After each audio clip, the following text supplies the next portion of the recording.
ভোলা বরিশাল সেতু নির্মাণের লক্ষ্যে জরুরি ভিত্তিতে প্রয়োজনীয় সমীক্ষা গ্রহণ এবং দ্রুত বাস্তবায়ন কার্যক্রম গ্রহণের কোনো বিকল্প নেই। বিষয়টি অত্যন্ত জরুরি ও জনগুরুত্বপূর্ণ।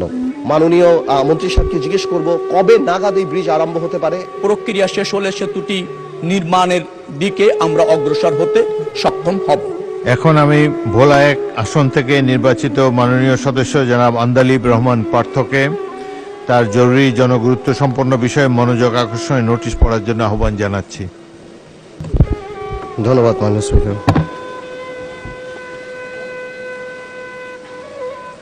কার্যপ্রণালী বিধি 71 অনুসারে জরুরি গণতন্ত্র বিষয় সম্পর্কে মাননীয় সড়ক পরিবহন ও সেতু মন্ত্রী মনোযোগ আকর্ষণ করছি।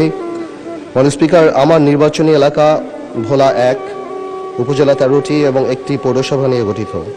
ভোলা জেলা সর্বমোট 20 লক্ষাধিক জনসংখ্যার একটি বৃহৎ জনপদ, যা প্রাকৃতিক সম্পদ সমৃদ্ধ হওয়া সত্ত্বেও উন্নত সড়ক যোগাযোগ ব্যবস্থার অভাবে আজও দেশের মূল ভূখণ্ড থেকে কার্যত বিচ্ছিন্ন।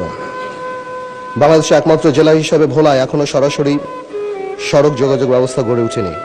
ফলে এই অঞ্চলে জনগণকে বিভাগীয় শহর বরিশাল এবং রাজধানী ঢাকায় যাতায়াতের জন্য সম্পূর্ণভাবে নৌপথের উপর নির্ভর করতে হয়। বছরের দীর্ঘ একটি সময়, বিশেষ করে কালবৈশাখী বর্ষা মৌসুমে অত্যন্ত ঝুঁকিপূর্ণ হয়ে ওঠে এই নৌপথ। এতে করে জরুরি চিকিৎসা সেবা ব্যাহত হয় এবং অনেক ক্ষেত্রে রোগীদের প্রাণহানির মতো ঘটনা ঘটে।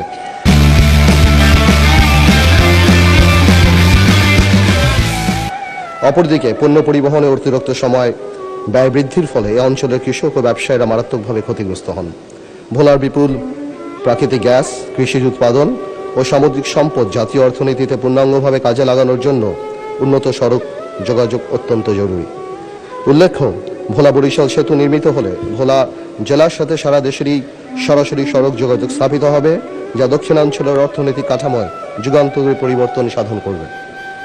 একই সাথে এটি পায়রা বন্দর ও মোংলা বন্দরের সাথে কার্যকর সংযোগ স্থাপনের মাধ্যমে জাতীয় ও আঞ্চলিক বাণিজ্য সম্প্রসারণে গুরুত্বপূর্ণ ভূমিকা রাখবে।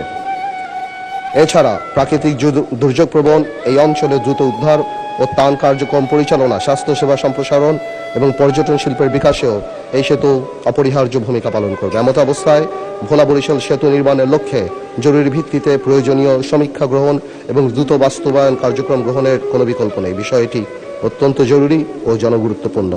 অতএব মাননীয় স্পিকার, আমি আপনার মাধ্যমে সংশ্লিষ্ট মাননীয় মন্ত্রীর দৃষ্টি আকর্ষণ করছি এবং অগ্রাধিকার ভিত্তিতে প্রয়োজনীয় কার্যকর ব্যবস্থার জোর গ্রহণ দাবি জানাচ্ছি। ধন্যবাদ।